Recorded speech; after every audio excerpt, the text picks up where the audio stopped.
ये water pollution के बारे में हम लोग ये जानेंगे कि वाटर पॉल्यूशन किस तरह से होता है, उसका क्या क्या कारण है वाटर पॉल्यूशन होने का, और वाटर पॉल्यूशन से हम लोगों को क्या इफ़ेक्ट पड़ता है जो सीज़ में रहते हैं या फिर जो पानी में जानवर रहते हैं उसको क्या होता है और इससे कैसे बचा जाए। तो ये आप देख करके ही समझ में आ गए होंगे कि यहाँ पर वाटर पॉल्यूशन हो रहा है। नाला वाला पानी या फिर इंडस्ट्रीज़ का पानी, जो गंदा पानी है, वो फ्रेश वाटर में जाकर के मिल रहा है, तो इससे वाटर पॉल्यूशन हो जाता है। तो इसका डेफिनेशन, जो फॉर्मल डेफिनेशन है, वो क्या है कि कोई भी चीज़ का सर्टेन सब्सटेंसेस को अगर हम लोग वाटर में मिलाएं, जैसे कि वो ऑर्गेनिक भी हो सकता है, इनऑर्गेनिक भी हो सकता है, बायोलॉजिकल भी हो सकता है, मतलब जीव जंतु का भी हो सकता है, रेडियोलॉजिकल भी हो सकता है, या फिर और वो क्या करे ना कि पानी का जो क्वालिटी है उसको ख़राब कर दे। ठीक है, ऐसा चीज़ जो कि पानी का क्वालिटी को ख़राब कर दे, तो वो हम लोग बोल सकते हैं, उसको वाटर पॉल्यूशन बोल सकते हैं। वाटर पॉल्यूशन सिर्फ सरफेस वाटर पे होगा ऐसा बिल्कुल नहीं है, क्योंकि वो ग्राउंड वाटर में भी हो सकता है, वो समुद्र में भी हो सकता है, और वो सीज़ में भी हो सकता है। मेनली दो तरह से वाटर पॉल्यूशन का होता है सोर्स। एक होता है पॉइंट सोर्स, दूसरा होता है non point source. Point source का मतलब कोई इंडस्ट्रीज़ यहाँ पर है, कोई इंडस्ट्री है, यहाँ से गंगा नदी बह रही है, तो ये यहाँ से गया, इसका गंदा वाला पानी चला गया गंगा नदी में, तो वो क्या हो गया, पानी ख़राब हो गया, डिग्रेड हो गया, वाटर पोल्यूशन कर रहा है यहाँ पर, तो इसको बोलेंगे हम लोग पॉइंट सोर्स। अब अगर यही 50 अगर इंडस्ट्रीज़ है, 50 अलग अलग जगह पर इंडस्ट्रीज़ है, वो गंगा नदी में अगर पानी गिरा रहा है, अपना गंदा गंदा पानी जो उसका वेस्ट वाटर है, तो हम लोग उसको बोल सकते हैं नॉन पॉइंट सोर्स। ठीक है, उसको बोल सकते हैं हम लोग डिफ्यूज़ सोर्स बोल सकते हैं, या फिर नॉन पॉइंट सोर्स बोल सकते हैं।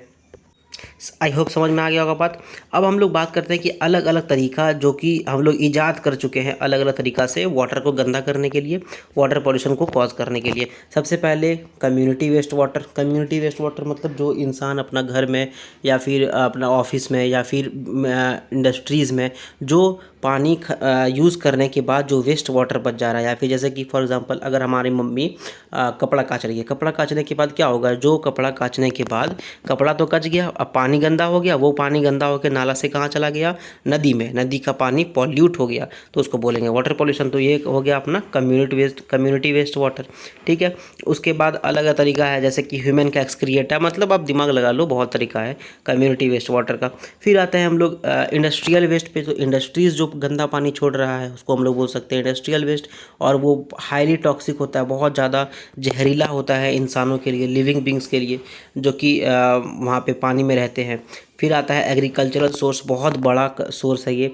फर्टिलाइज़र्स यहाँ पर यूज़ हो रहा है, हम लोग बोलते हैं ना कि फर्टिलाइज़र्स यूज़ किया जा रहा है खेत में, जिससे कि क्रॉप्स जो है वो अच्छा से हो, फसल जो है वो अच्छा से हो।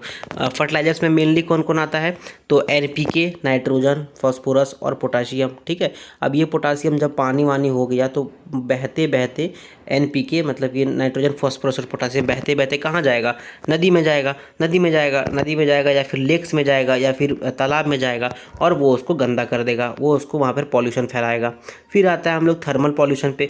थर्मल पॉल्यूशन में क्या है, थर्मल का मतलब होता है हीट, एक तरह से आप समझ लो। ठीक है, तो न्यूक्लियर पावर प्लांट से जब गरम गरम पानी आता है, तो गरम गरम पानी जो वेस्ट वाटर के तहत वो जाता है और जाकर के ठंडा पानी में मिल जाता है।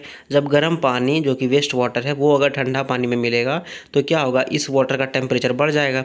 अब जैसे ही वहाँ पर टेम्परेचर बढ़ा, वहाँ पर जो फिश है, जो अलग अलग एनिमल्स है, जो पानी में रह रहा है, जो कि ठंडा पानी में रहना पसंद करता है, वो वहाँ पर मर जाएगा, क्योंकि वहाँ का पानी सडनली ज़्यादा गर्म हो गया। ठीक है, फिर हम लोग बात करते हैं मरीन पॉल्यूशन, जो कि समुद्र में हम लोग को देखने को मिलता है। तो अभी हम लोग जान ही रहे हैं कि जितना भी कचरा हो रहा है, बहुत सारा कचरा जो है वो समुद्र में जाकर के हम लोग डंप कर दे रहे हैं, वहाँ पर जाकर के हम लोग गिरा दे रहे हैं, जैसे कि बहुत सारा प्लास्टिक। और आप लोग अगर अवेयर हो तो आप लोग जानते ही हो कि प्लास्टिक मरीन में, मतलब कि समुद्र में काफ़ी सारा प्लास्टिक मिल रहा है, काफ़ी सारा ऑयल मिल रहा है, ग्रीस मिल रहा है, डिटर्जेंट वगैरह मिल रहा है। ठीक है, तो ये सब क्या हुआ, वाटर पॉल्यूशन हुआ, जो कि समुद्र में मिलता है। अब एक बहुत बड़ा कारण है वाटर पॉल्यूशन का समुद्र में, वो होता है ऑयल स्पिल। ऑयल स्पिल मतलब जो तेल आ रहा है, कच्चा तेल, फॉर एग्जांपल रसिया से भी कच्चा तेल इंडिया में आएगा, तो वो उड़ के तो नहीं आएगा, वो तो आएगा समुद्र की तरफ से। अब मान लेते हैं कि समुद्र में जो टैंकर जो आ रहा था शिप में, उसमें लीक हो गया कहीं, तो उससे क्या होगा, तेल सारा गिरने लगा। अब तेल गिरने लगा तो वो कहाँ जाएगा, समुद्र में जाएगा, उससे क्या होगा, पानी पॉल्यूट कर देगा। पानी पॉल्यूट करेगा तो वहाँ पर काफ़ी ज़्यादा मछली और जितना भी वहाँ पर जानवर है उसको प्रॉब्लम होगा। तो ये क्या होगा, इसको बोलते हैं हम लोग ऑयल स्पिल्स। तो ये तो अब हम लोग जान गए कि प्रॉब्लम होगा, पर प्रॉब्लम कैसे होगा? एक्वेटिक इकोसिस्टम में जो जानवर रहते हैं पानी में, उसको कैसे पॉल्यूशन होगा, कैसे दिक्कत होगा? सबसे पहले क्या होगा? डिजॉल्व ऑक्सीजन, जो ऑक्सीजन पानी में मौजूद है वो कम हो जाएगा। जैसे ही ऑक्सीजन पानी में मौजूद होगा, कम होगा, उससे क्या होगा? जो प्लैंकटन होता है, जो जिसको कि खा करके बहुत सारी मछली जिंदा रहती है, तो वो प्लैंकटन मरना शुरू हो जाएगा। जैसे ही प्लैंकटन मरना शुरू होगा तो फिश भी मरना शुरू हो जाएगा। ठीक है। हालांकि कोई कोई ढीठ प्राणी जैसे कि ट्यूबीफैक्स, ठीक है, एक होता है ट्यूबीफैक्स, और कुछ कुछ इंसेक्ट लार्वे जो कि ढीठ है बहुत ज़्यादा, वो बहुत कम डिजॉल्व ऑक्सीजन में भी रह सकता है, और इसलिए उसको हम लोग ढीठ बोल सकते हैं। ठीक है। और वो अगर पॉल्यूटेड वाटर आया, मतलब अगर पानी गंदा हुआ, तो वो सब आपको देखने को मिल जाएगा। ठीक है। उसके बाद जो एक एक्वेटिक ऑर्गेनिजम्स है, जो कि पानी में रहने वाला जानवर, जो बहुत ज़्यादा सेंसिटिव है, जैसे कि बोलते हैं ना हम लोग बहुत सुकुमार, जो अगर गर्मी सह नहीं पाएगा उसको बोलते हैं हम लोग सुकुमार। ठीक है। तो वैसे ही जो सेंसिटिव एक्वेटिक ऑर्गेनिजम्स है, जो कि बहुत ज़्यादा सेंसिटिव होता है, तो उसमें अगर हेवी मेटल्स, अगर जैसे लीड वगैरह मिले, तो वो मर जाएगा वहाँ पर। ठीक है। वो डाइट ख़त्म हो जाएगा। बायोसाइड्स मिले, हेवी मेटल्स मिले, लीड वगैरह, या फिर क्लोरीनेटेड बाइफिनाइल्स मिलेगा, तो इस तरह से वो सब मर जाएगा। फिर जो हॉट वाटर आता है थर्मल पावर प्लांट से या अलग अलग इंडस्ट्रीज से, तो और वो जब वाटर बॉडी में आएगा, तो वो उसका डिजॉल्व ऑक्सीजन फिर से कम कर देगा, और उससे फिर से वही प्रोसेस चालू हो जाएगा। ठीक है। तो ये तो हुआ हम लोगों का जो जानवर रहता है पानी में उसका। अब ह्यूमन पे क्या असर पड़ेगा? तो जो पॉल्यूटेड वाटर होता है उसमें मेनली वायरस रहता है, बैक्टीरिया रहता है, प्रोटोजोआ रहता है, और काफ़ी तरह का कीड़ा रहता है। ठीक है। तो इसलिए हम लोग जब उसको पिएंगे तो हम लोग को होगा जॉन्डिस, क्लोरा, टाइफॉइड और एम्यूबाइसिस। ठीक है। और अगर मरकरी रहा वाटर में, तो मरकरी रहने से कारण क्या होगा? वो बैक्टीरिया भी है, मरकरी भी है, तो उसको बना देगा टॉक्सिक मिथाइल मरकरी, जो कि हम लोगों का लिप्स और टंग्स में नंबनेस ला सकता है, कान बहरा कर सकता है, और जो देखने का क्षमता है वो कम कर सकता है। ठीक है।